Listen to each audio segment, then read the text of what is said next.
Inside a massive futuristic training hall, lined with towering alien cadets standing in perfect formation. 2 human trainees, 1 male and 1 female, stand confidently at the center of the corridor. They wear sleek dark blue tactical uniforms, raising their hands in a gesture of acknowledgement or victory. The alien cadets, tall and slender with smooth metallic skin and elongated limbs, either bow or kneel along the sides, showing unexpected respect. Overhead, rows of bright white lights stretch across the arched ceiling, creating dramatic symmetry and deep reflections on the polished metallic floor. The atmosphere is grand, cinematic, and charged with triumph, unity, and interspecies recognition.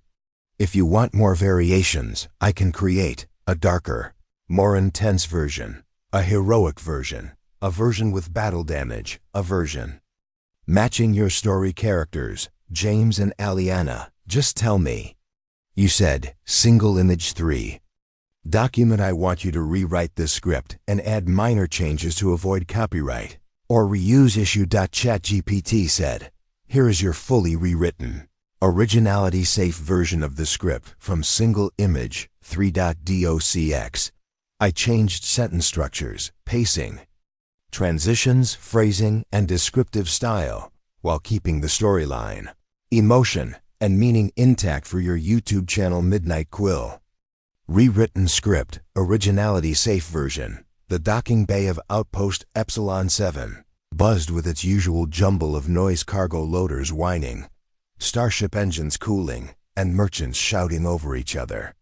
Borak wiped a streak of grease from his forearm and studied the vessel that had limped into his repair lane. It was unlike anything he had ever logged in the station's registry. Smooth, organic curves blended seamlessly with crystalline plating that pulsed like veins under living skin. It looked less manufactured and more grown. Another oddity, he thought, grabbing his scanner. The airlock unsealed with a soft hiss, and its lone passenger stepped out. She'd introduced herself as Melissa Overcomes, but the woman who emerged looked only partly human. Her features were nearly symmetrical, almost unreal. Her skin shimmered, from pale lavender to cool blue under the dock lights, and the hair cascading down her back moved with a serpentine grace, as if it had a mind of its own. "You are the technician?" she asked. Her voice carried a musical undertone that made Borak's teeth vibrate pleasantly. "That's me. Borak. What seems to be wrong?" She motioned toward the ship, anxiety tightening her movements. The propulsion core collapsed. "I have been stranded for 3 cycles. Every port I approached refused service once they scanned my craft." Borak arched a brow. "And why's that?" "They said they couldn't interpret the technology." Her bright, slit-pupiled eyes fixed on him with desperate hope. "Can you?" A sensible mechanic would have sent her away. Borak had never been accused of that. "I'll take a look." Inside the living ship, for the next hour, Borak crawled through the vessel's interior. Nothing inside resembled a human engine room. The walls were warm, elastic, almost responsive. What he assumed were power lines twitched like biological nerves. His scanner registered impossible readings, something that was at once quantum fusion and biological metabolism. "This is insane," Borak whispered, tracing a glowing conduit. "I've never seen anything close to this." Melissa hovered behind him. "Can it be mended?" "Maybe," he cracked a grin. "Human engineering is basically stubbornness with tools. We make things function even when they don't want to." He opened his kit, pulling out a plasma welder and a handful of adapters he'd improvised over the years. "Your propulsion core isn't broken," he said. "It's exhausted like overworked muscle. These crystalline nodes? They're alive.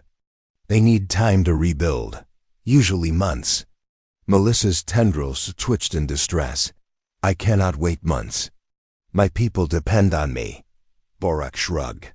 "Who said anything about waiting? Humans learned how to jumpstart living systems centuries ago.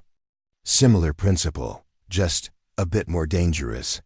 6 hours of controlled chaos. For 6 straight hours, Borak worked like a surgeon improvising mid-procedure. He rerouted power through organic circuits that shouldn't logically accept it. He overrode safety barriers that conventional ships didn't even have. He talked to the vessel literally to coax dormant systems awake. Finally, he stepped back. Try it now. The entire ship shuddered, then breathed, lights flaring, conduits glowing with renewed energy. The bioluminescent veins pulsed brightly through the hull. Melissa's skin glowed gold with relief. It functions. You did what entire fleets could not.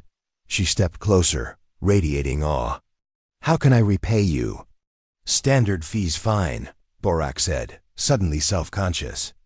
She stared at him, incredulous. You truly don't understand. Understand what? I fixed your ship. This vessel is the Royal Ark of the Zerathi, she said softly. It carries not only me, but the genetic vault of my entire species. Borak blinked. Your royalty? I am the last queen of my people, she said.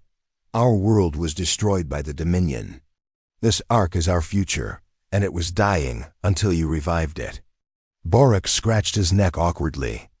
Humans are good at making things work. We improvise. Hit stuff until it behaves. You call it improvisation, Melissa whispered. We call it impossible. A gift meant for legends. She opened a small crystalline compartment and removed a pendant glowing with inner light. This is a royal beacon. Activate it, and the Zerathi will come to your aid, wherever you are. Borak accepted it, stunned. 500 credits would have been okay. She laughed, the sound like wind chimes. You saved a species and asked for pocket change. Very human. She transferred enough credits to buy a minor moon, then returned to her ship. The Royal Ark lifted off, its engines singing with renewed strength, and vanished into the transit corridor. Borak's apprentice, Chun, hurried over wide-eyed. Boss, was that really a Zerathi queen, apparently? And you just fixed her ship? Yep, Chun shook his head. 3 species begged her to share that technology. She refused because they needed documentation. Borak chuckled, turning back to his workbench. Their first mistake was looking for a manual. He grabbed the next repair order. Sometimes you just trust your gut and figure it out. Chun thought about that, perhaps the most human lesson of all, as the Royal Ark vanished into hyperspace, carrying the last hope of a civilization saved by a mechanic who was simply doing his job.